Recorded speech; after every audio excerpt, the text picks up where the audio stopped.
the president, frankly, assisted by members of Congress, incited an attack on the United States Capitol.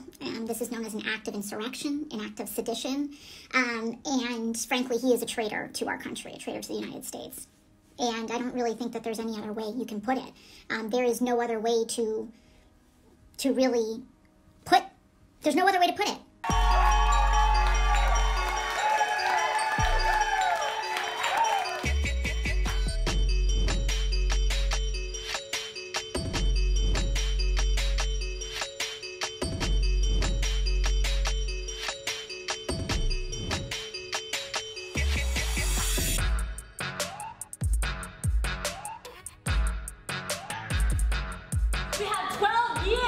You attack our democracy, you undermine the elections of one of the most revered democracies in the world, one of the oldest democracies in the world, and you've attacked our elections, you vote to undermine them, you amplify a lie to undermine faith in our systems, in our democracy, and knowingly amplify a lie. And if you are Senator Ted Cruz or if you're Senator Josh Hawley, and frankly, if you're many members of Congress, you cast that vote not out of genuine belief, but you cast it out of political ambition.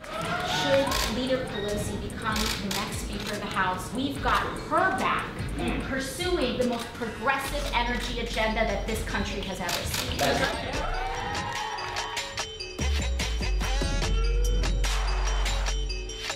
I have a message for anyone who is resigning after Wednesday. Too late. Too late. You're not going to resign after Wednesday and act like you weren't a part of it. Were you secretary on Wednesday? Yes, you were. You were a part of it. Were you secretary every single step leading up to Wednesday? Yes, then you were a part of it. You don't get to allow for an attack that kills 5 people. And then afterwards, you say, I wasn't a part of it. Yes, you were. You were a part of it when you caged kids. You were a part of it when you repealed Title IX. You were a part of it when the president committed the first dozen number of crimes that he committed. You were a part of it when you excused the law breaking. You were a part of it. You were a part of it. You were a part of it. Those 5 people's blood is on your hands. What are you going to do? And they think that resigning is going to clean that blood off their hands. It is always on them. They are forever stained with the deaths of 5 people, especially when they did not invoke the 25th Amendment to remove this president when they had the power to do so. Cowards.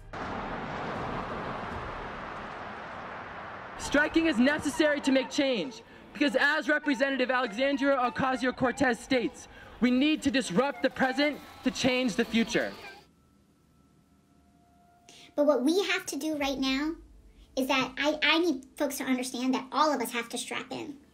Because the amount of people that have been radicalized in this country,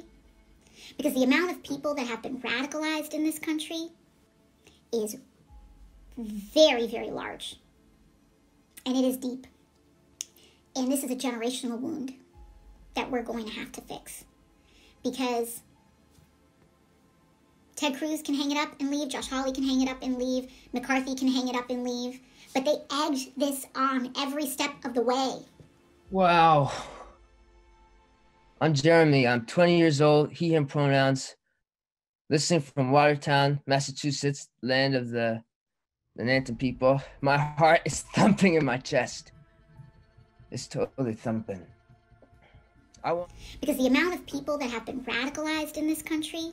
I was in an apartment with my partner Rachel and her roommates, and we were playing cards, and we heard a sound outside the window. And we went and we pressed our faces up against the window, and we saw people marching, saying Breonna Taylor's name again and again. And Rachel grabbed my hand and said, "You want to go out there?" And my heart leapt. And I said, okay. And we ran down, we put on our shoes, and we marched with people. And we said Breonna Taylor's name again and again, louder and louder. And it was like I was singing my own freedom. It was like we were envisioning a world where we keep each other safe from cops and disasters and hatred, where you and me can get up out of bed and greet the blue sky day. Because they thought it would win them a freaking election. And now we have to clean up the mess of a of a radicalized, and Mark Zuckerberg too, creating recommendation engines, just funneling millions of people into white supremacist groups and organizations. He recommended it, he built the platform for it, he accelerated this. Many people are responsible for it. Many people are responsible. And, you know, we are now fighting for existence. This is your first warning. Failure to comply will result in arrest. This is your first warning.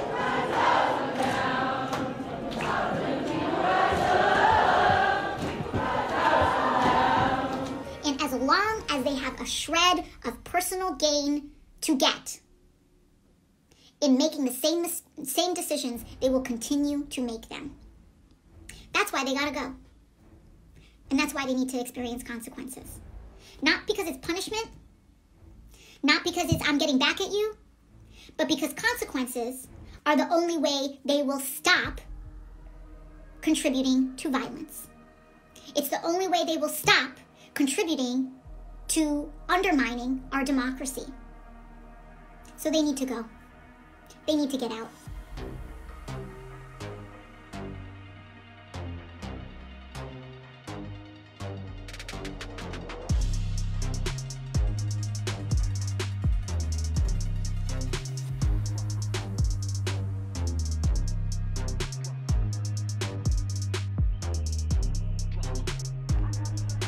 Back off.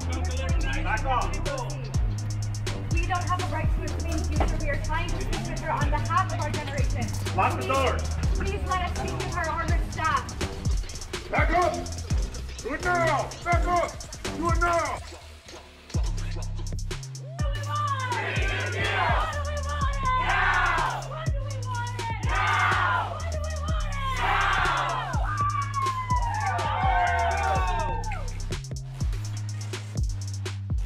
He fist-pumped insurrectionists that killed 5 people, 4 people, and potentially a 5th. I'm here to fight for my home, my family, and my future.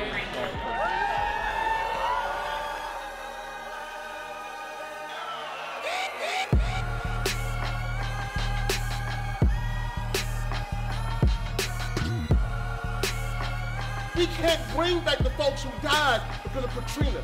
We can't bring back the folks who died because of Florence or Maria. What we can do is stand in the hallway and fight till we can't fight no more.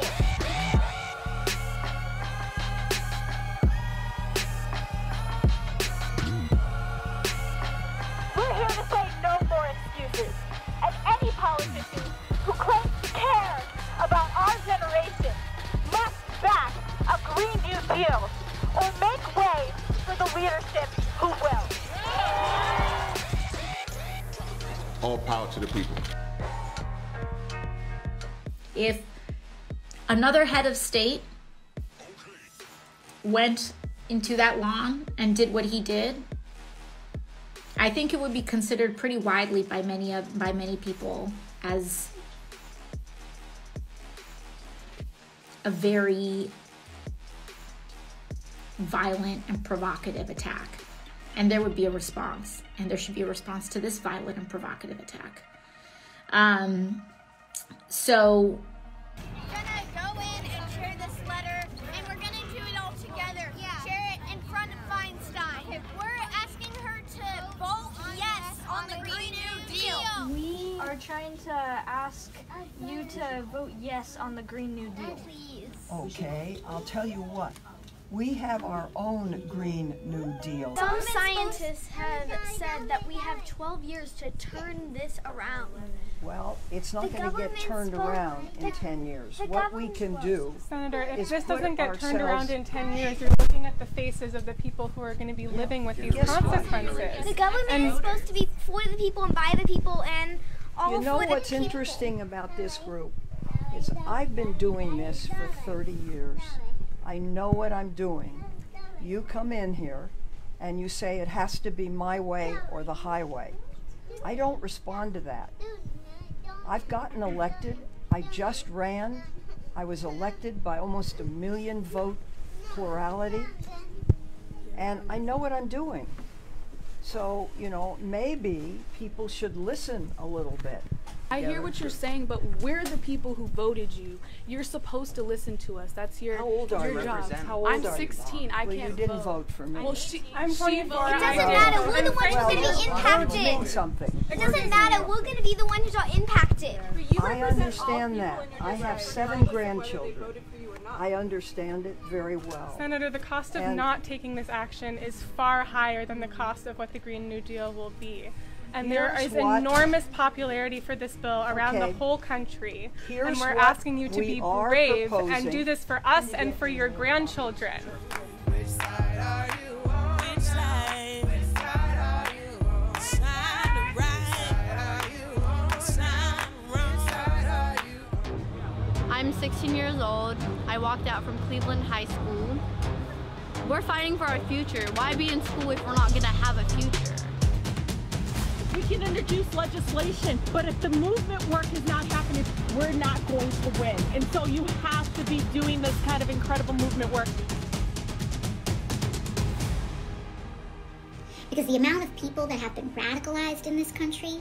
Our undercover inside the Sunrise Movement was able to obtain exclusive video footage inside Zoom chats where Shutdown DC, BLM, and other leftist organizations are coordinating a multi-level coup action exercise utilizing insider help from Democrat Party members as well as federal employees and intelligence contractors. I'm a management and programs analyst. I work in the national security community. I spent 3.5 years as a contractor at DHS HQ. If you read the mainstream press, like they all have Signal accounts, text them, leak everything you can. The journalists I've dealt with have been super ethical in ways to shield me, to be the source of the leaks. Groups on the outside being able to show solidarity with federal workers. The president, frankly, assisted by members of Congress, incited an attack on the United States Capitol. And this is known as an act of insurrection, an act of sedition. And frankly, he is a traitor to our country, a traitor to the United States. And I don't really think that there's any other way you can put it. There is no other way to really put, there's no other way to put it. Making sure that we're naming what is happening as a coup. Making sure that we're naming what is happening as a coup. Totally agreed in the Shutdown DC conversations that I've been having, and that's not on the federal side. We also are often saying, like, call it a coup. He fist-pumped insurrectionists that killed 5 people, 4 people, and potentially a 5th. They plan to shut down Washington, D.C. and other major U.S. cities starting November 4th until Inauguration Day. Do we have any plans for how to respond if there's a coup? Come to BLM Plaza anytime after 4 p.m. on election night. On the 5th, we're going to shut down the White House. Map the White House and know every access point so we knew we could blockade it. On the 6th, we're going to shut down larger parts of Washington, D.C. We've been working on a target map and a framework for scenario. So where are all the police stations? Where are all the key government buildings? Who are the Trump boosters? Members of Congress that are coming in, we're going to meet them at the airports or at Union Station and send them back to where they came from until we deal with the situation that we're in. We are going to be in a crisis, but we want it to be one that we are creating. Whoever's got the guns can win. Whoever's got the guns can win. Let's take over the buildings. If there are people that are willing to do that, we should support them. Because the amount of people that have been radicalized in this country. Get ready to shut your city down. Regardless of who wins, the left plans to take over. The president, frankly, assisted by members of Congress, incited an attack on the United States Capitol. This is known as an act of insurrection, an act of sedition, and frankly, he is a traitor to our country, a traitor to the United States. And I don't really think that there's any other way you can put it. There is no other way to really put, there's no other way to put it.